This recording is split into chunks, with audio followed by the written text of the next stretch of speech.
Bismillahirrahmanirrahim. Assalamualaikum warahmatullahi wabarakatuh. Alhamdulillahirabbil alamin wa bihi nasta'in ala umuri dunya waddin. Asyhadu an la ilaha illallah wa asyhadu anna Muhammadan abduhu wa rasuluh. Allahumma shalli ala Muhammadin wa ala alihi wa sahbihi ajmain. Wa ba'du. Pelajaran kita malam ini adalah tafsir juz amma. Pelajaran ini sangat penting bagi kita karena ini merupakan makanan hati. Sementara manusia itu dilihat oleh Allah kondisi hatinya. Allah tidak melihat badannya, tidak melihat hartanya, tapi yang dilihat hatinya oleh Allah Azza wa Jalla. Ketika hati tidak diberi makan dan tidak disiram, maka hati itu bisa melemah, bahkan bisa mati. Dari itu kita bersyukur kepada Allah Azza wa Jalla. Allah telah menakdirkan kita bisa hadir untuk belajar tafsir, agar jiwa kita dalam kondisi baik-baik saja, kondisi sehat, dan bertambah baik. Keimanan kita bertambah kuat, demikian juga ketakwaan kita kepada Allah Subhanahu wa taala semakin meningkat. Kita masih berada di surat Al-Fatihah ayat yang keempat, Iyyaka na'budu wa iyyaka nasta'in. Ini sebelum masuk sini saya sampaikan satu ayat muqaddimah di surat Al-Furqan ayat 30. Allah Subhanahu wa taala berfirman, wa qala ar-rasulu, dan Rasul bersabda, ya Rabbi, wahai Tuhanku, inna qaumi, sesungguhnya kaumku, ittakhadhu hadzal qur'ana mahjura, menjadikan Al-Qur'an ini mahjura, artinya ditinggal. Di tafsirnya kata Imam As-Sa'di, wa qala ar-rasulu, Rasul bersabda atau Rasul berkata, munadiyan li rabbihi. Munadin itu artinya menyeru kepada Rabb-nya. Wasyakian, dan mengeluh. Jadi ayat ini Allah terangkan tentang keluhan Rasulullah SAW kepada Allah. Rasul mengeluh. Apa yang dikeluhkan oleh Rasul SAW kepada Allah? I'radu atau i'radu qaumihi. Yang dikeluhkan adalah berpalingnya kaumnya dari Al-Quran. Jarang muslimin ngaku Islam tapi malas belajar Al-Quran. Mulai baca, kemudian memahami, mengimani, mengamalkan. Mungkin yang terbanyak membacanya, untuk memahaminya, belajar tafsir itu jarang. Nah, ini yang dikeluhkan oleh Rasulullah kepada Allah. Mudah-mudahan kita bukan tergolong golongan ini yang dikeluhkan oleh Rasulullah SAW kepada Allah. Amma ja'a bihi muta'assifan ala dzalika. Yang dikeluhkan oleh Rasulullah kepada Allah, apa yang ada yang sangat mengecewakan. Rasulullah kecewa dengan umatnya yang menjauh dari Al-Quran. Ya Rabbi, inna qaumi, wahai Rabbku, sesungguhnya kaumku. Kaumku itu ya kita-kita ini, ya. Ngaku Islam, tapi di dalam hidupnya tidak, atau menjauh dari bimbingan hidupnya, petunjuk hidupnya, yaitu Al-Quran.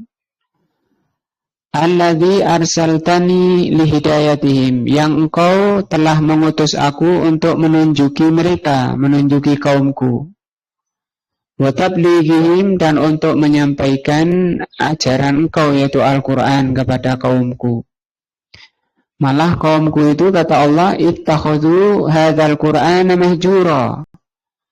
Mereka itu kaumku itu menjadikan Al-Qur'an ini mahjura. Mahjura ay ditinggalkan. Ay qad a'radu, mereka berpaling anhu dari Al-Qur'an. Berat untuk mengambil Al-Qur'an, membaca Al-Qur'an berat.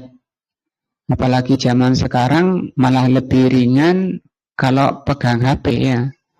Buka HP mungkin kalau disita sama orang tuanya, wah, ngamuk anaknya. Nah, tapi untuk memegang Al-Quran, mengambil Al-Quran, membaca Al-Quran sangat berat. Nah, dan kebanyakan itu sekarang menjadi penyakit muslimin yang memalingkan dari Al-Quran adalah mengikuti apa yang ada di HP-nya. Wahajaru wataraku. Hajaru sama dengan wataraku, ini sama, meninggalkan. Ma'anna al-wajiba, padahal yang wajib bagi kaumku itu, bagi setiap muslim, al-inqadhu li hukmihi, melaksanakan hukum Al-Quran, wa iqbal ala ahkamihi, dan menghadapkan dirinya pada Al-Quran. Bagaimana caranya bisa melaksanakan hukum Al-Quran? Kalau dia menjauh dari ilmunya, tidak mau belajar. Wal masyu atau wal masyi, dan yang wajib bagi umat Islam adalah berjalan khalfahu, di belakangnya, di belakang Al-Quran. Artinya Al-Quran itu imam kita. Al-Quran itu yang menunjuki jalan mana yang diridhoi dan dicintai oleh Allah Azza wa Jalla. Bagaimana bisa kalau dia tidak mau belajar? Maka dijawab oleh Allah Azza wa Jalla di ayat 31. Kata Allah, wa kadzalika ja'alna likulli nabiyyin aduwan minal mujrimin wa kafa bi rabbika hadiyan wa nasira. Kalau diterjemah, demikianlah kami jadikan setiap nabi itu musuh minal mujrimin, dari kalangan orang yang jelek. Mujrimin itu orang durhaka, orang banyak maksiat kepada Allah. Dikatakan di sini oleh Allah sebagai musuh bagi Rasul sallallahu alaihi wasallam. Nah, wa kafa bi rabbika hadiyan wa nasira. Tapi cukuplah hanya Allah yang bisa memberi petunjuk dan memberi pertolongan. Saya coba lihat tafsirnya. Qala Allahu, Allah berfirman, menjawab ya keluhan nabinya, musalliyan, untuk menghibur, di rasulihi, menghibur rasulnya karena rasulnya mengeluh, wa muhbiran, dan mengabari, inna haula'il khalqa, bahwa mereka makhluk manusia. Kalau di sini umatnya, umat Rasul sallallahu alaihi wasallam, lahum salafun, mereka itu punya salaf, pendahulu. Bukan hanya Rasulullah saja yang diperlakukan seperti itu. Kitab Taurat, kitab Zabur, Injil, itu kayak gitu. Sona'u kasoni ihim, mereka salaf-salaf dahulu, umatnya nabi-nabi terdahulu juga berbuat seperti yang dilakukan oleh umatnya Nabi Muhammad SAW. Menjauh dari kitabnya, menjauh dari petunjuknya. Wa kadzalika ja'alna likulli nabiyyin aduwan minal mujrimin, ay minal ladzina la yaslihuna lil khairi. Orang mujrimin yang dikatakan oleh Allah sebagai musuh, musuhnya para nabi. Musuhnya para nabi itu mujrimin. Siapa itu? Kata di sini, yaitu orang-orang yang tidak pantas berada di atas kebaikan. Mungkin mau ngaji, karena dimarahi ayah nanti kalau nggak ngaji, nggak ada keikhlasannya, terpaksa. Nah itu kalau terpaksa tidak ada keikhlasan, di sini dikatakan orang itu tidak pantas memang menerima kebaikan. Na'udzubillah ya. Makanya banyak bertaubat. Wala yuzakkun alaihi. Ya, orang-orang yang berpaling dari Al-Quran memang orang-orang yang tidak pantas untuk dibersihkan.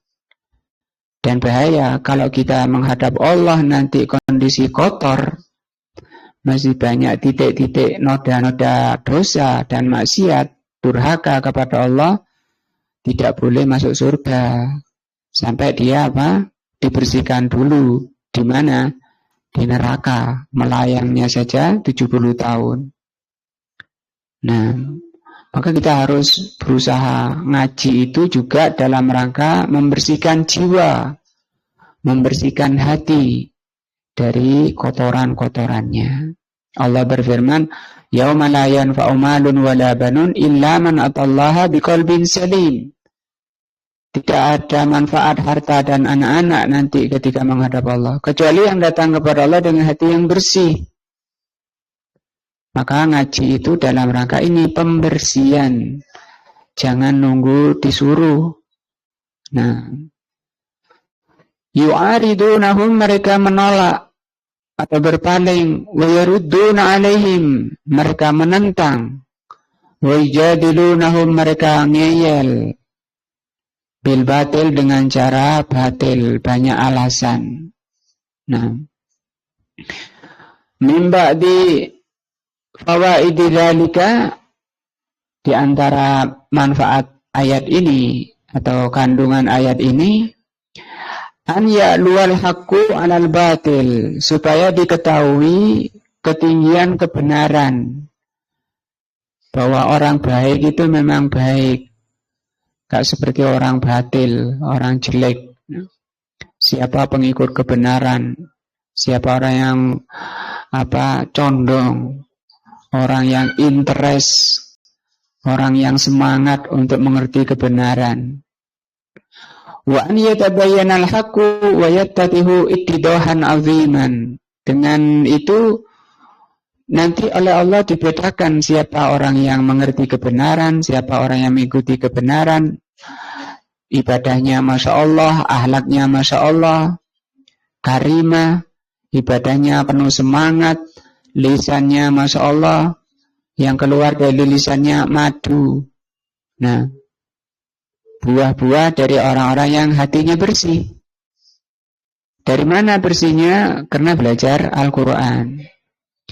Li'anna muraditatul batil lil haqqi mimma tazidu wuduhan wa bayanan.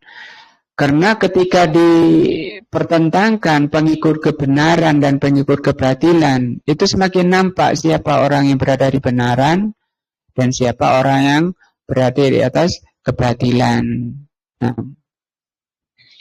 Wa anna nubayyin wa anna tabayyana ma yaf'alullahu bi ahlil haqq minal karamah. Dan juga di sini Allah hendak menjelaskan perbuatan Allah, yaitu memberi hidayah, memberi taufik kepada siapa? Ahlul haq, orang yang senang kepada kebenaran, orang yang condong kepada kebenaran, cinta kepada kebenaran. Ini orang-orang yang diberi hidayah, diberi taufik. Diberi apa oleh Allah? Karamah, orangnya mulia. Ini disebut karamah. Wabi ahlil batil minal uqubah, sementara orang ahli batil, mereka berada di atas hukuman, hidupnya penuh kegelisahan, keresahan. Nah, belum nanti di akhiratnya. Fala rahzan alaihim, maka engkau Muhammad jangan sedih terhadap orang-orang pengikut kebatilan, orang-orang yang susah, karena memang belum mendapat hidayah, belum dibersihkan oleh Allah. Wala tadhhab nafsuka alaihim hasarat, jangan kau turuti perasaanmu kemudian kamu stres karena perbuatan mereka. Wa kafa bi rabbika hadiyan. Cukuplah Allah yang telah memberi hidayah. Nah, karena mereka belum diberi hidayah. Kenapa sulit ngaji? Karena belum mendapat taufik dan hidayah dari Allah. Maka dengan hidayah dari Allah itu seseorang, kata beliau, fayasulu dzalika al-matlub. Maka dengan hidayah Allah itu engkau akan memperoleh apa yang kamu inginkan. Apa? Kebahagiaan di dunia. Wa masalihu dinika wa dunyaka. Kebaikan duniamu dan kebaikan agamamu dan kebaikan duniamu.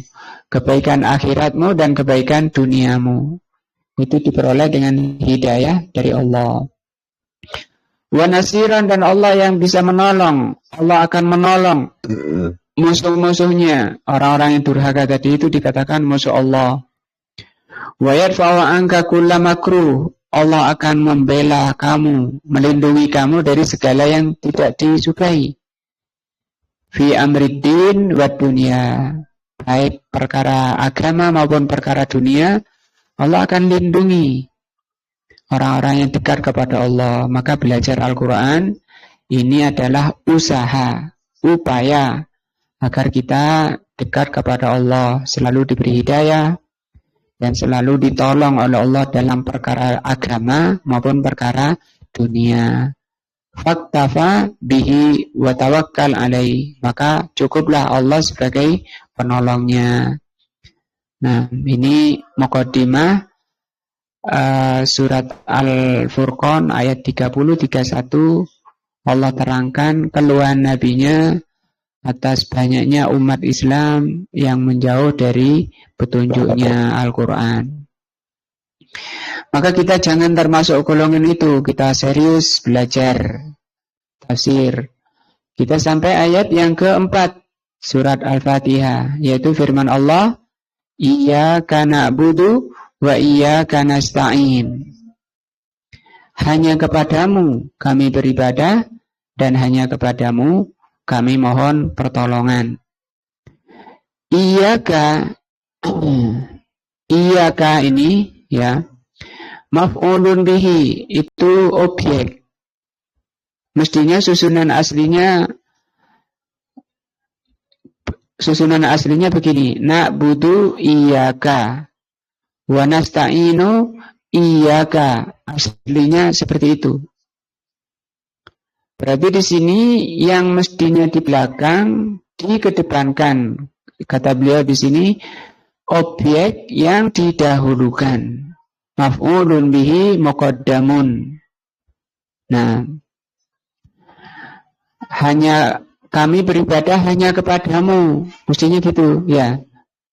Dan kami mohon pertolongan hanya kepadamu. Tapi ini dibalik oleh Allah Subhanahu wa taala, objeknya yang didahulukan daripada subjeknya. Ini subjeknya. Na'budu, kami beribadah, wa quddima ala amilihi li faidatil hasr. Kenapa ini didahulukan objeknya? Kata beliau, untuk membatasi, sebagai pembatasan.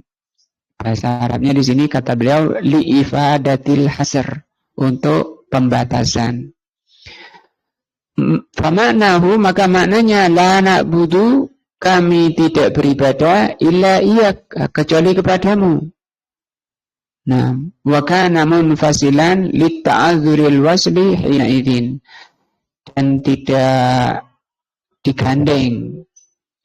Ini kalau taruh belakang itu tidak pakai iya. Jadi kalau ininya objeknya di belakang, bunyinya na'buduka, begitu. Tapi kalau ini ke depan, ininya tidak bisa, harus pakai iya sehingga dipisah.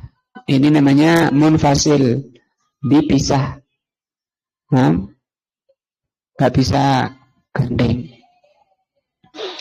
Wa na'budu, apa itu na'budu? Kalau kita artikan apa tadi? Kita beribadah. Ai natadzallalu laka. Akmalul dzulli. Natadzallalu itu kita merendah, tunduk merendah. Nah, tunduk merendah dengan paling sempurnanya ketundukan, itu namanya na'budu. Nah, dan derajat manusia yang paling tinggi ini, semakin merendah manusia, semakin tinggi derajatnya. Dan imam daripada orang paling merendah adalah Rasulullah, sehingga Rasulullah sering dipanggil dengan abduhu, ya. Walihada najidul mu'minin, walihada tajidul mu'minina, dari itu kamu dapati orang-orang beriman yada'u, meletakkan asrafa ma fi ajsamihim, anggota badan yang paling mulia di badannya, fi mauti'il aqdam, sejajar dengan kaki. Kepala, ya, anggota badan paling mulia di badan ini disejajarkan dengan telapak kaki. Ketika apa ini? Sujud. Nah, kenapa? Dalam rangka apa ini? Dzullan lillahi azza wa jal. Dalam rangka merendah, tunduk patuh, nah, kepada Allah azza wa jal. Yasjudu ala turab, dia sujud ke tanah. Tamtali'u jabhatahu, dia penuhi dahinya minat turab, dahinya penuh dengan turab. Nah, dengan tanah, debu. Kullu hadza dzullan lillah, dahinya dinempel ke tanah sehingga nempel debu-debu di tanah. Itu dalam rangka apa? Dzullan, dalam rangka kita tunduk kepada Allah azza wa jalla. Toh kita juga dulu dari tanah, nanti juga akan kembali ke tanah, ya. Nah, artinya asalnya kita ini nggak pantas lah merasa sombong, merasa mulia, karena asalnya dari sana. Nah, bahkan ketika masuk dalam tanah kondisi paling busuk, bau bangkai, ya. Walaupun di dunia juga yang digendong kemana-mana barang busuk yang di dalam perut itu, ya. Walau anna insanan qala, walaupun sekiranya manusia berkata, ada orang berkata kepada kita misalnya, ana u'tika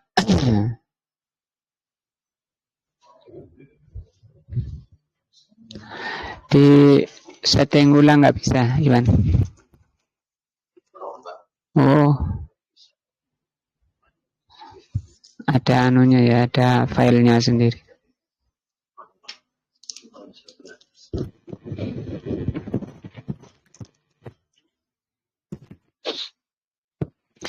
Misalnya ada orang berkata kepada kita, ana u'tika dunya, aku akan berikan kamu dunia seisinya, kullaha, semua dunia ini akan aku berikan kepadamu, wasjudli, tapi kamu harus sujud padaku. Nah, ma wafaqal mu'min abadan, orang mukmin sama sekali tidak akan setuju, tidak akan mau. Tapi malah muslimin, jangankan dunia seisinya, ya, supermi, ya. Supermi itu sudah sujud pada Nabi, pada pindah agama. Nah, karena kenapa dia? Karena imannya nggak ada, ya. Kalau dia ada iman, wah, ini nggak bisa. Karena tunduk hanya kepada Allah. Li'anna hadza dzulla lillahi azza wa jalla wahda, karena ketundukan itu merendah itu hanya ke hak Allah. Maka kalau salaman pada orang tua, pada mbah, itu nggak perlu runduk-runduk sampai di bawah kayak rukuk, kayak sujud. Itu hak Allah, bukan hak manusia. Nah, yang sudah ngaji, untuk kalau pernah melakukan jangan diteruskan, itu haknya Allah azza wa jalla. Biasa saja. Nah, nggak perlu runduk-runduk sampai merangkak berjalan, walaupun di depan mbah-mbah, di depan pak guru, di depan ustadz, nggak perlu apalagi sampai merangkak-rangkak. Nah, saya pernah bertamu ke pesantren, kiainya duduk di meja. Kemudian setelah saya duduk di depan kiainya, ada orang santri-santri, kok pendek-pendek santrinya ini. Ternyata jalannya pakai lutut. Jauh berapa meter itu pakai lutut. Nah, maunya kan itu karena rawan masuk ke zulwati, merendah. Nah, yang merupakan hak Allah Azza wa Jalla. Wal ibadatu, apa ibadah yang kita selalu nyatakan kepada Allah ya? Kan kita ketika sholat, iyyaka na'budu, hanya kepadamu kami ibadah. Apa ibadah itu? Tatadammanu fi'la kulli ma amarallahu bihi. Ibadah itu menjalankan atau melaksanakan semua yang Allah perintahkan, wa tarku kullama nahallah, dan meninggalkan apa yang Allah larang. Li'anna man lam yakun kadzalik, karena orang yang tidak seperti itu, tidak menjalani perintah dan menjauhi larangan, falaisa bi'abidin, tidak disebut orang yang beribadah. Orang enggak taat pada Allah itu enggak disebut ibadah. Enggak disebut abid. Abid itu artinya orang yang beribadah. Laulam yaf'alul ma'muro, kalau seseorang tidak menjalani apa yang Allah perintah, lam yakun abidan haqqon, dia bukan orang yang beribadah kepada Allah. Walau lam yatruk al-manhi, kalau seseorang tidak meninggalkan apa yang dilarang oleh Allah, lam yakun abidan haqqon, dia bukan orang yang beribadah kepada Allah. Nah, padahal banyak di antara kita ini sengaja ya menjalani melaksanakan apa yang dilarang, mengerjakan apa yang dilarang, dan tidak menjalani apa yang diperintah. Maka yang seperti itu tidak disebut abid, orang yang beribadah kepada Allah dengan sebenarnya. Al-abdu huwa alladhi yuwafiqul ma'bud. Yang dikatakan abdu, kalau diterjemah apa abdu? Hamba, ya. Hamba itu adalah orang yang cocok dengan apa yang dimaukan oleh Allah Azza wa Jalla. Ma'bud itu Allah. Fi muradihi asyar'i. Semua yang Allah perintahkan di dalam agama itu dicocoki, mana yang diperintah dijalani, yang dilarang dijauhi. Ketika kita menjalani apa yang diperintah, menjauhi yang dilarang, nah dia namanya apa? Hamba. Karena sudah tunduk patuh kepada Allah, itu namanya ibadah. Fal ibadatu, maka ibadah tastalzimu an yakumal insanu bikulli ma umira bihi. Sehingga ibadah itu orang yang menegakkan atau melaksanakan semua yang diperintah dan meninggalkan semua yang dilarangnya. Wala yumkin an yakuna qiyamuhu hadza bighairi ma'unatin lillah. Dan seseorang tidak akan bisa melaksanakan perintah dan menjauhi larangan kecuali harus adanya pertolongan dari Allah. Harus disadari sehingga diucapkan iyyaka nasta'in, ya. Sehingga dikatakan wa iyyaka nasta'in, hanya kepadamu kami memohon pertolongan untuk bisa menjalani perintah, menjauhi larangan. Sehingga dengan ini kita tidak sombong, ya. Wah, aku wis bisa sholat aku. Nggak ada, karena kalau kita bisa sholat, bisa ngaji, itu karena apa? Ada pertolongan dari Allah.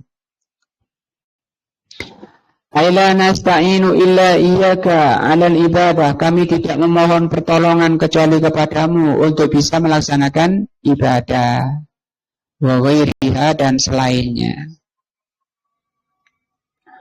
Kita tunggu azan dulu.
La ilaha illallah.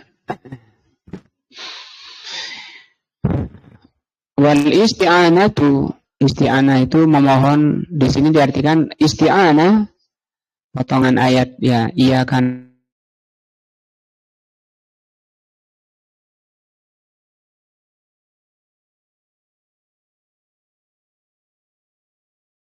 memohon pertolongan. Aun itu artinya pertolongan. Allah subhanahu wa ta'ala yajma'u bainal ibadati wal isti'anah. Allah mengumpulkan di ayat ini, di ayat 4 surat Al-Fatihah ini, antara ibadah dan isti'anah. Au atawakkul fi mautini iddatin fil Qur'anil Karim. Di ayat lain, di banyak Al-Quran itu Allah kumpulkan ibadah dan tawakal. Di banyak ayat Allah kumpulkan ibadah dan tawakal. Kenapa? Li'annahu la qiyama bil ibadah. Karena siapapun tidak akan bisa melaksanakan ibadah alal wajhil akmal dengan sempurna adanya pertolongan dari Allah. Kita bisa duduk, bisa mendengarkan, bisa melihat tulisannya. Itu karena pertolongan dari Allah. Wa tafwidu ilaihi, dan kita memasrahkan diri kepada Allah. Wa tawakkul alaihi, dan tawakal kepadanya. Al-fawaidu, faidah ayat 4, faidah iyyaka na'budu wa iyyaka nasta'in.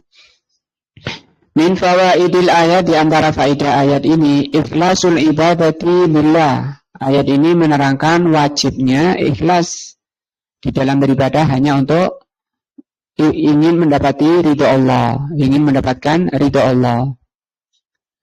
Itu namanya ikhlas. Bukan karena takut orang, ingin dipuji orang. Biqaulihi ta'ala, berdasarkan ayat iyyaka na'budu, hanya kepadamu kami beribadah. Wa wajhul ikhlas taqdimul ma'mul. Yang bermakna ikhlas itu dengan didahulukan objeknya daripada subjeknya. Wa minha, di antara faedah ayat ini, ikhlasul isti'anah, menjelaskan atau ayat ini menerangkan wajibnya ikhlas di dalam mohon pertolongan hanya kepada Allah. Tidak boleh minta pertolongan ke selain Allah, ke kuburan, ke kayu-kayu besar, ke dukun, dan seterusnya. Berdasarkan firman Allah, wa iyyaka nasta'in, hanya kepadamu kami memohon pertolongan. Haitsu qaddamal maf'ul, karena objeknya didahulukan di sini.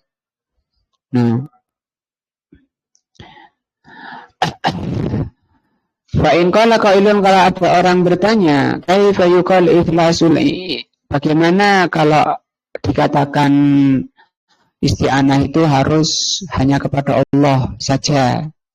Sementara ada ayat wa ta'awanu 'alal birri wat taqwa. Saling menolonglah kalian dalam perbuatan baik dan takwa. Katanya harus ikhlas kepada Allah saja. Nah, isbatul ma'unah min ghairillahi azza wa jalla. Ayat ini menjelaskan bolehnya minta pertolongan pada Allah, ya, atau adanya pertolongan pada selain Allah. Kita boleh minta tolong, misalnya ke Faris, tolong ambilkan motor. Boleh nggak? Boleh. Tolong ambilkan minuman. Dan juga sabda Nabi Sallallahu Alaihi Wasallam, ta'inur rajuli fi dabbatihi,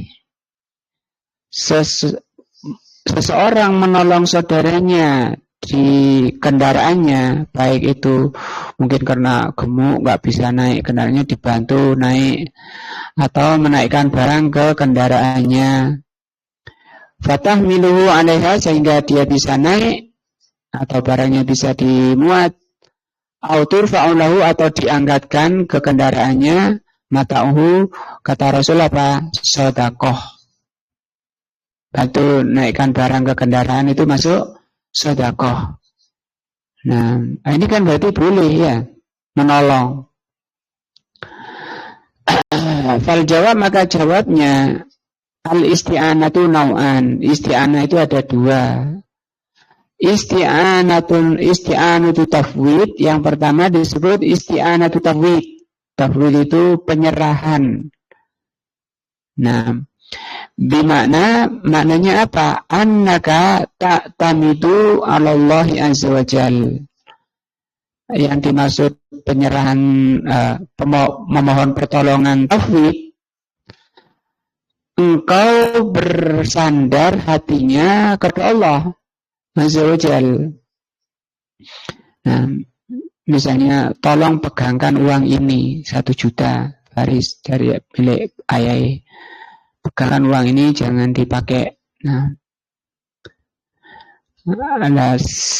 si ayah ini tidak tawakal, tidak menyerahkan hatinya kepada Allah, kepada orangnya, kepada Farisnya, tapi kepada Allah. Nah, wa tatabarra'u min haulik.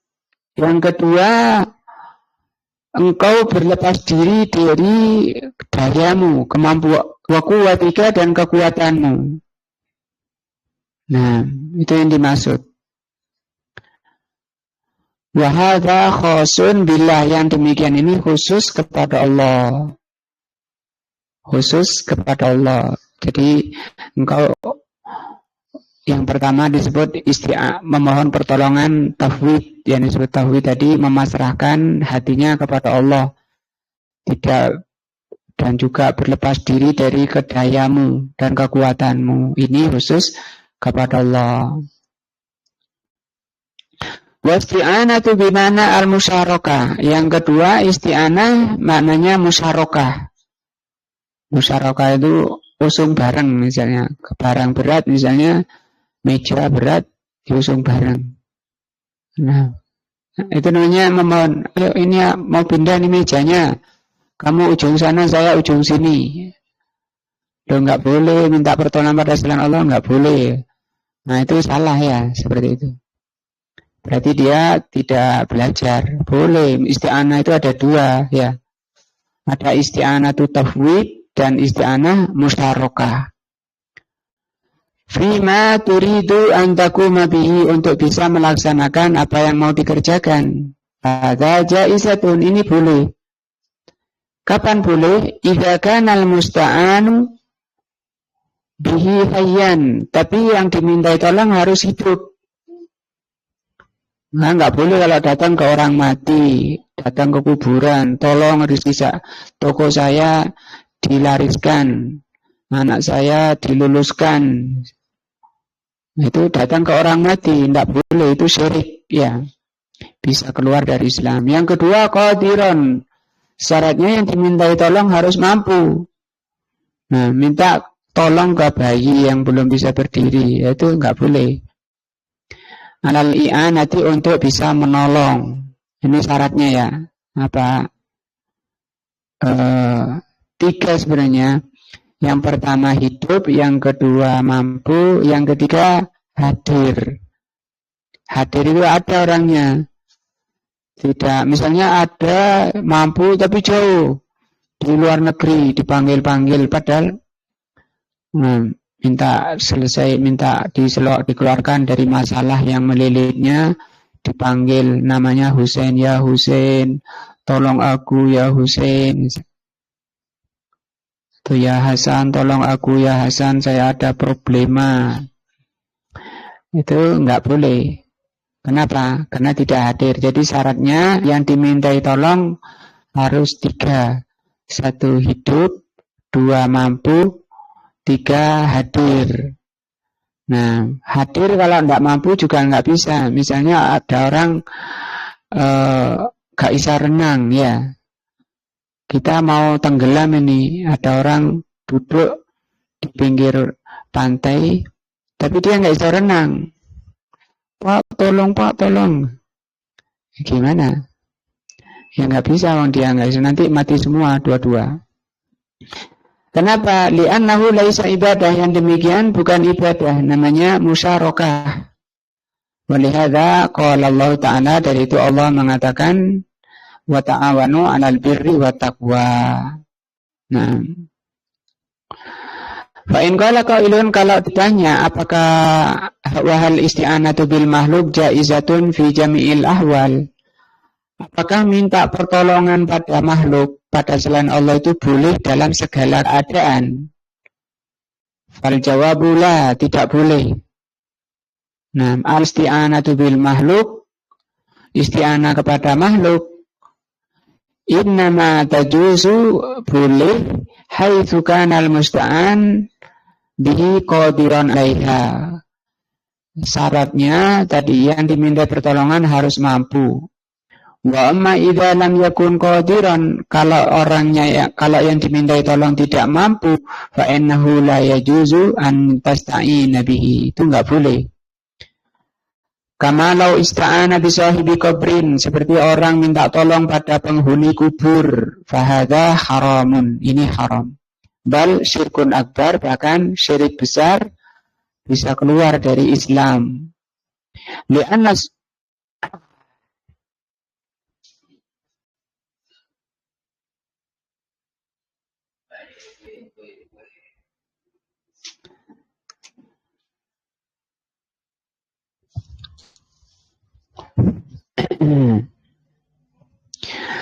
li'anna sahibal qabri, karena penghuni kubur la yuni an nafsi syai'an, penghuni kubur itu nolong dirinya saja tidak bisa, malah dia yang butuh pertolongan. Fa kaifa yu'inuhu, bagaimana dia bisa memberi pertolongan. Wa kama law ista'ana bi ghaibin, atau minta tolong pada yang ghaib, fi amrin la yaqdiru alaihi, dalam perkara yang tidak mampu. Mithlu an ya'taqida annal wali, seperti orang meyakini bahwa wali siapa? Wali songo atau 10. Alladzi fi syarqid dunya, yang ada di ujung timur. Nah, yu'inuhu ala muhimmatihi fi baladihi. Ada wali di Irak sana ya, Syekh Abdul Qadir Jailani. Jadi panggil Indonesia ini lagi problema darurat. Ya Syekh Abdul Qadir, tolong kami masyarakat Indonesia dikeluarkan dari problemanya. Fahadha aidan syirkun akbar. Ini juga syirik besar, hati-hati. Nah, li'annahu la yaqdiru an ya'ina wa huwa hunaka. Bagaimana dia bisa menolong, dia di sana? Hidup saja belum tentu bisa ya, jauh. Fa in qala hal yajuzu an yasta'in al-makhluq fi ma yajuzu isti'anuhu bihi. Nah, apakah boleh dalam perkara yang bisa menolong, seorang itu minta tolong pada yang lain, apa boleh? Fal jawab al-aula alla yasta'ina. Misalnya dia bisa ngambil minumannya bisa, tapi dia minta tolong pada yang lain, padahal dia bisa. Boleh nggak misalnya? Ambil apa, pensil atau ambil apa, barang sandal atau barang-barang ambil. Bapak nyuruh anaknya atau suami nyuruh istrinya, tolong ambilkan itu. Padahal dia bisa dan tidak ada masalah, tidak ada, bukan karena repot, karena apa. Maka kata beliau, al-jawab al-aula alla yasta'ina. Yang utama dia tidak minta tolong, yang utama ngambil sendiri. Nah, kata beliau di sini al-ula alla yasta'ina bi ahadin illa indal hajah. Yang utama orang itu tidak minta tolong pada siapapun, pada seorang pun, kecuali hajah, kecuali butuh. Au ida alima, atau kalau orangnya tadi tahu anna sahibahu yusrun bidzalika, bahwa yang dimintai tolong itu senang. Dia senang kalau dimintai tolong, senang misalnya. Nah, menyenangkan orang lain itu pahala atau sedekah ya. Wong iso njuk dhewe ngapain nyuruh? Enggak apa-apa, dia senang kalau dimintai tolong. Fayasta'inu bihi min ajli idkhalis surur alaihi, maka dia minta tolong dalam rangka memasukkan kegembiraan padanya. Wa yanbaghi liman talabat minhu li'anatu ala ghairil ismi wal udwan. Dan hendaknya orang yang minta tolong jangan dalam perkara dosa dan melampaui batas. Kalau ada orang yang minta tolong seperti itu, an yastajiba lidzalika, jangan ditolong, jangan dibelikan. Misalnya bapaknya, nak belikan rokok. Ayo gimana ya? Mau Haris? Enggak, jangan, enggak mau gitu. Itu haram, jawab gitu. Siapa yang mengharamkan? Allah mengharamkan. Semua yang jelek-jelek oleh Allah diharamkan. Wallahu a'lam. Mudah-mudahan ayat ini menambah iman dan takwa kita kepada Allah Azza wa Jalla. Kita sudah belajar surat Al-Fatihah ayat ke-4. Wallahu a'lam bishawab. Subhanakallah wa bihamdika asyhadu an la ilaha illa anta astaghfiruka wa atubu ilaika. Wassalamualaikum warahmatullahi wabarakatuh.